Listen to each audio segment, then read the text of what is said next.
Abuse does not always start with bruises. It starts with tension, and it's usually followed with an explosion. Sometimes it's just words. Sometimes it's throwing something across the room. And after that, there's the apologies and the promises and maybe even flowers and then the calm. But the first time is always a surprise. But the next time, you can notice that it's coming because of the tension. This is called the cycle of abuse. This is something that is actually a little confusing. And the reason I want to talk with you about this today is because there's a lot of misinformation about what actual abuse looks like and what it is and what it isn't. In fact, even I was talking with one of my attorneys this past week. Colorado legislature has changed an imminency requirement to get a protective order made, to get a protective order in Colorado. It's to the point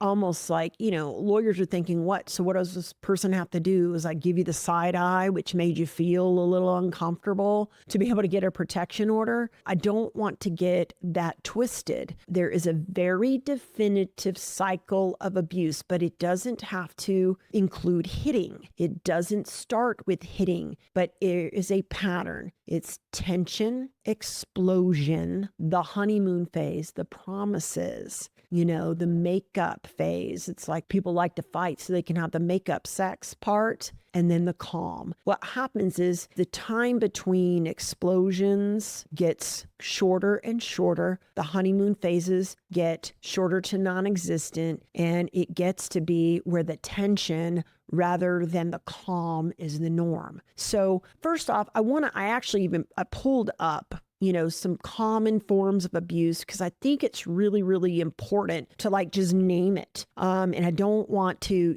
I'm not just going to editorialize because I don't want to miss anything with you guys. First, there's physical abuse. I think most people understand this: hitting, slapping, choking, shoving, obviously using weapons, wielding weapons. Blocking exits, though, is restraining someone. Not allowing someone to leave the home is physical abuse. And I would even include in there threats of physical harm, especially if a person is up in your face. That may go without saying, okay? But just because that may not be happening in your relationship doesn't necessarily mean you're not being abused. So I'm going to get into talking with you about emotional and psychological abuse. Raising your voice in an argument. It is not, shouting at the dog, okay? Making you feel, uncomfortable. That's normal. That's people lose their tempers. And, different people have different tolerances for tone and, volume, depending on how you grew up or what have you. And that can take some getting used to. But it's intimidation. It's threats. It's name calling, it's gaslighting. And what I mean by that, intimidation would be where, and sometimes it can be joking, I'm kidding, not kidding, don't you dare do this or else is the implied threat. Or, obviously name calling. Even if you're doing it in a joking manner, I will tell you one of the things I had to come to terms with myself and was, calling my husband names when I got angry with him. You're being such a bleep, or you're acting like a burp, and it's really, it's verbal abuse. It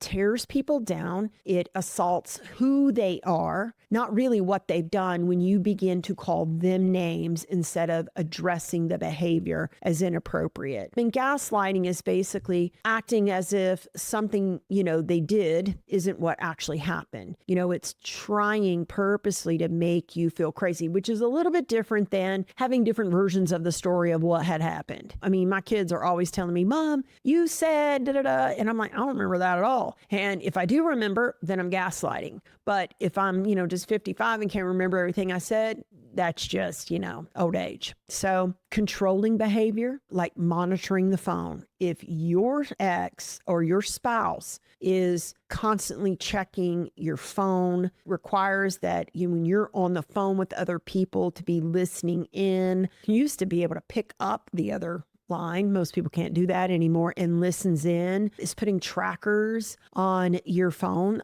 Even my husband and I had to have a boundary at a certain point in time because, the Find My iPhone thing, which was really it's important. It's a useful tool. He would actually monitor where I was going, and I was uncomfortable with that. I felt it was stalkish, and in fact it was. And so we had to institute a boundary where he would not be stalking me on my phone wherever I went.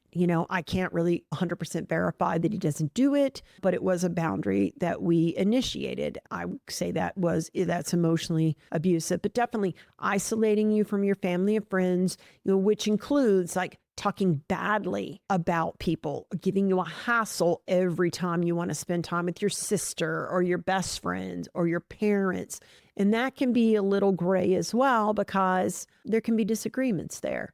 But at the end of the day, you don't have to like your husband's friends. He doesn't have to like yours. There can be appropriate times when you spend time with them. When he is trying to, block off every other relationship in your life, and it can't, maybe not just one, but all of them, you're getting into abuse. And of course, the stalking. Here's a big one that people don't like to talk about, and it's sexual abuse. And what that comes down to, it's non-consensual sexual touch. And I will tell you, if you haven't given your spouse the green light to touch you when you have not said, hey, let's go, and I mean to put their hand on your private parts when you're in bed together, if you haven't had that discussion, that can be sexual abuse. And you should have very clear boundaries around that. It can also be pressing for sex when you've already said no, or when your spouse has already said no. Nobody should be coerced into sexual behavior and then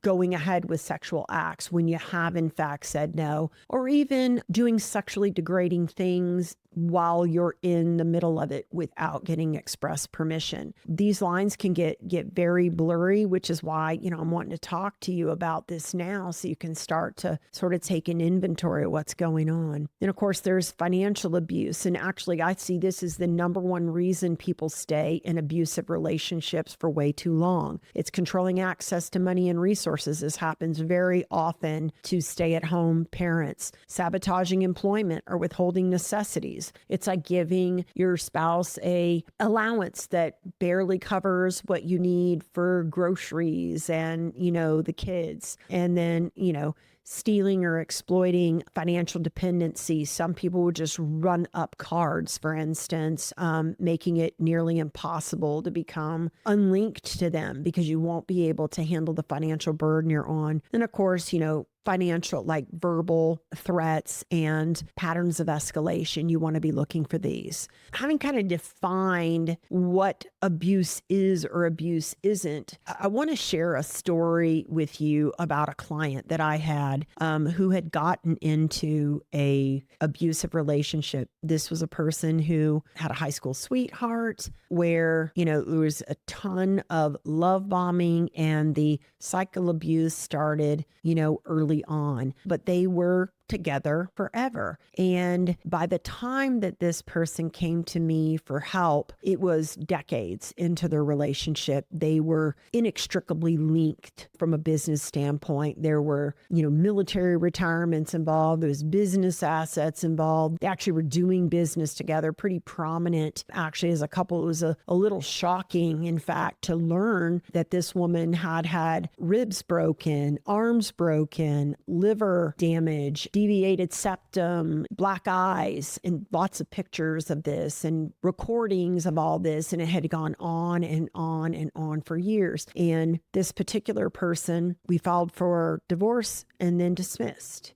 and then filed for divorce again and then dismissed, and eventually filed for a legal separation and got that. And here recently, a divorce was finalized after decades upon decades of continued abuse. So much so that even during the period of legal separation, there were incidents of abuse. So this stuff can be, super duper difficult to get out of. And I don't want anyone out there to take anything that I'm saying as anything other than my hope that you will start to see what's going on with you. And the other thing I want to provide you is, something that I give to people when they come asking me, when we're at a point where at least they're entertaining leaving. And what I find most often is they're just simply not prepared. Not only have they been conditioned, and most of these people have been conditioned since childhood to actually accept this treatment, okay? Not only been conditioned to be in this type of relationship, and they become accustomed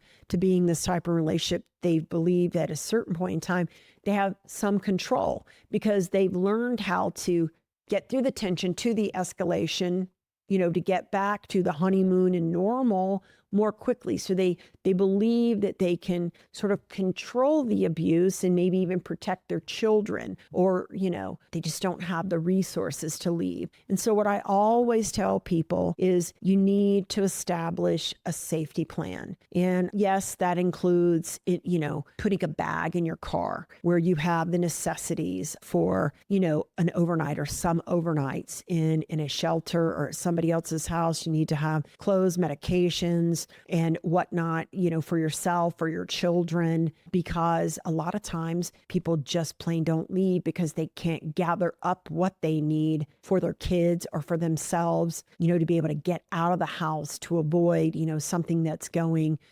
very dramatically wrong. The next thing is, I would say you go ahead and you get the paperwork. You can go to the courthouse. They will hand it out to you, the paperwork that talks about, what it takes to get a protection order, and start to, think that through, fill it out. What I always tell people as well, and I mean, I've had people come, it's like, hey, I'm being abused. My kids are being abused. I don't have any money. They're looking for a pro bono attorney. And I mean, quite frankly, those are far and few between. And so what I've advised people, is if you have access to, a budget of any kind, start to hold back cash. If you go to the store and you're allowed to use the credit card or debit card, get 20, 40 bucks extra cash back and start putting that in a coffee can. You've got to start to stack up resources, get a post office box and, start to get your own credit card and have those mailings sent to your P.O. box. Because I'm going to tell you, if you are in an abusive relationship, it is not going to get better. It is only going to get worse. And in speaking about, my client that I have, I cannot tell you how relieved I was when we eventually went through with that legal separation. And in fact, before we went to court on that, there was a moment where she was laying in the balance because it was about to get real. And this ongoing relationship that very much became a part of her identity was seismically shifting. And I let her know, like, hey, listen, you decide whatever you want to, but I had determined in my own heart at that time that if, she didn't go through with it, then I was not going to represent her anymore. And the reason for that is I was not going to watch her die at this man's hands. And that's exactly where it was headed. There's a lot of talk about like whether you should get a divorce, shouldn't get a divorce, especially if you're hearing from a religious or your church context that divorce is bad, that you shouldn't get a divorce, that loving your husband, in the covenant that you made trumps all things. And God allowed for divorce as a concession for the hardness of hearts of men. And when people's hearts are hard, they become volatile, they become abusive, they stop seeing other people as human beings. And if you are being abused by your spouse, that is exactly the means by which God has said you should have an out. Not only should you have an out, but your kids should have an out. And the best thing to do is, if you see yourself in any of those signs, is start developing that safety plan I talked about now.